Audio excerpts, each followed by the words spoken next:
સાયખા જીઆઈડીસીની એક કંપનીમાં કામ કરતો કામદાર અગમ્ય કારણસર નીચે ઢળી પડતા સારવાર હેઠળ વાગરા આરોગ્યમાં ખસેડાયો હતો। પ્રાથમિક સારવાર બાદ તેને વધુ સારવાર અર્થે ભરૂચ સિવિલ હોસ્પિટલમાં રિફર કરવામાં આવ્યો હતો।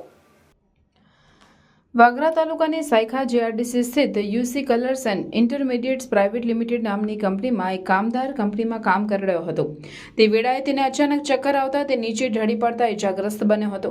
બનાવને પગલે સાથી કામદારોએ તાત્કાલિક ખાનગી વાહન મારફતે તેને વાગરા સામૂહિક આરોગ્ય કેન્દ્ર ખાતે લઈ દોડી ગયા હતા, જ્યાં તેને પ્રાથમિક સારવાર આપ્યા બાદ વધુ સારવાર અર્થે ભરૂચની સિવિલ હોસ્પિટલ ખાતે ખસેડવાની કવાયત હાથ ધરવામાં આવી હતી।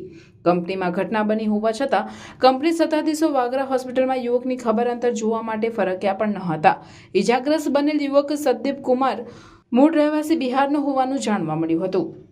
જાણવા મળેલી માહિતી પ્રમાણે ઇજાગ્રસ્ત સદીપ સુશીલ કોન્ટ્રાક્ટમાં કામ કરતો હતો। ઘટના અંગે પૂછતાછ કરતા હાજર કોન્ટ્રાક્ટરે પણ મૌન વ્રત ધારણ કરી લીધું હતું।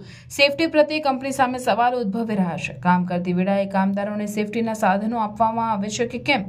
સેફટીના અભાવે જ આવા બનાવો બનતા હોય છે, જેમાં નિર્દોષ શ્રમિકોનો ભોગ લેવાય છે। સેફટી અને સુરક્ષામાં નિષ્ફળ આવા બેફામ ઉદ્યોગો અને ઉદ્યોગકારો સામે સખત પગલાં લેવામાં આવે તેવી લોકમાંગ પણ પંથકમાં ઉઠી રહી છે। સાયખા ઇન્ડસ્ટ્રીયલ એસ્ટેટમાં સ્થાપિત લઘુ ઉદ્યોગોમાં છાસવારે બનતી આવી ઘટનાઓ સેફટી અને સુરક્ષાને તાક પર રાખીને ઉદ્યોગો ચાલતા હોવાનું પ્રતીત થઈ રહ્યું હોય તેવી પણ ચર્ચાઓ થઈ રહી છે। રોજગારી માટે આવેલ પરપ્રાંતીય કામદારોની સુરક્ષા માટે કંજૂસી કરતા કંપની માલિકો પાસેથી ફેક્ટરી ઇન્સ્પેક્ટર, સેફટી ઇન્સ્પેક્ટર અને જિલ્લા વહીવટી વિભાગ સહિતના અધિકારીઓ સુરક્ષાની ગેરંટી લઈને કંપનીઓ ચલાવવાનું સુનિશ્ચિત કરે તે જરૂરી છે।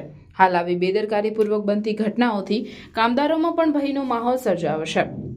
ભય વિના કામદારો કામ કરી શકે તે માટે તેમની સુરક્ષાની જવાબદારી લઈ કંપની ધારકો ઉત્તમ ગુણવત્તાવાળા સેફટી શૂઝ, હેલ્મેટ અને સુરક્ષાના અન્ય સાધનો પૂરા પાડે તેવી માંગ પણ ઉઠવા પામી છે। કંપની ધારકો કોસ્ટ કટિંગના નામે નોકરિયાત તેમજ મજૂર વર્ગ પાછળ તકલાદી વસ્તુઓ વાપરતા હોવાની બૂમો ઉઠો છે।